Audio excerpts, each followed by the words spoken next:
I am the vice president and co-founder of a student startup called Fast Forward.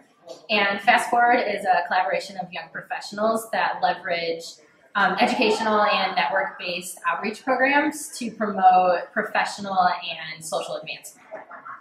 So I'm very involved in that. I am also a games management committee member for the Special Olympics, as well as a mentor for the Children's Home and Aid organization. I definitely want to go into the financial field. Exactly what I want to do is not decided yet.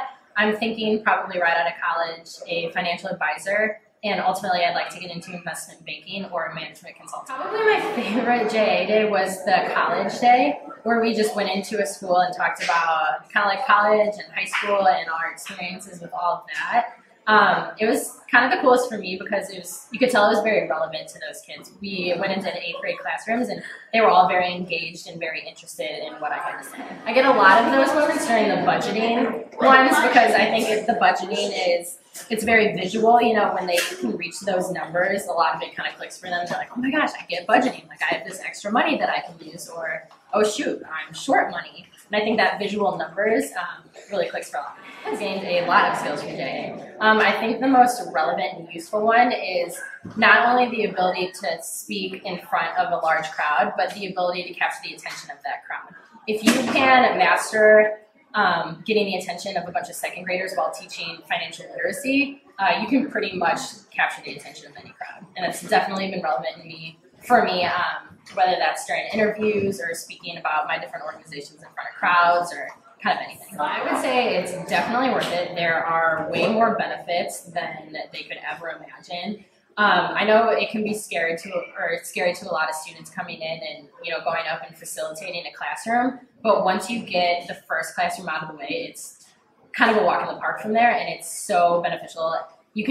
I've seen so many students come in who were shy and they've taught maybe 2 classrooms, and you can really tell a transformation within them. They are more comfortable with themselves and more confident in front of a crowd.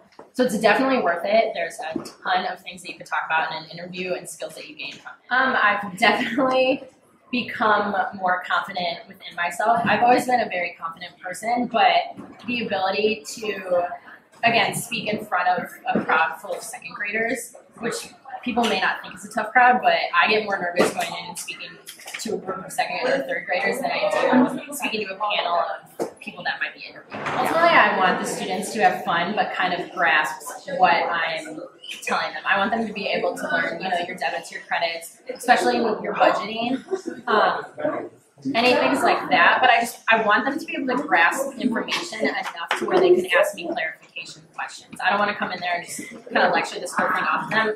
I really want them to at least be able to completely grasp one concept that I'm teaching. Especially working with JA when they do the JA in a day with other professionals, that has definitely expanded my network. I've volunteered with a lot of professionals who have been very active in my job search. They're always like, oh, here's my card, or you can put me down as a reference, or if I ever hear about an internship opening or a job opening, I'll be sure to let you know. So that's directly opened a lot of doors. Indirectly, it's just helped me gain the skills that I've needed to kind of open those doors for myself. Well, definitely my favorite is whenever the classes give you cards, the thank you cards. Those are always my favorite. But I've had a couple instances. Actually, it was this one time. I wasn't teaching a classroom, but I was kind of facilitating a bunch of the volunteers that I recruited. And apparently I looked exactly like the sub that they had from last year, Miss Quinn. So whenever I would walk into any classroom, they'd be like, Miss Quinn, Miss Quinn. And it was heartbreaking telling those kids that I'm not Miss Quinn, I'm Miss Morgan. But that was just kind of funny because they were having the hardest time realizing that I wasn't Miss Quinn.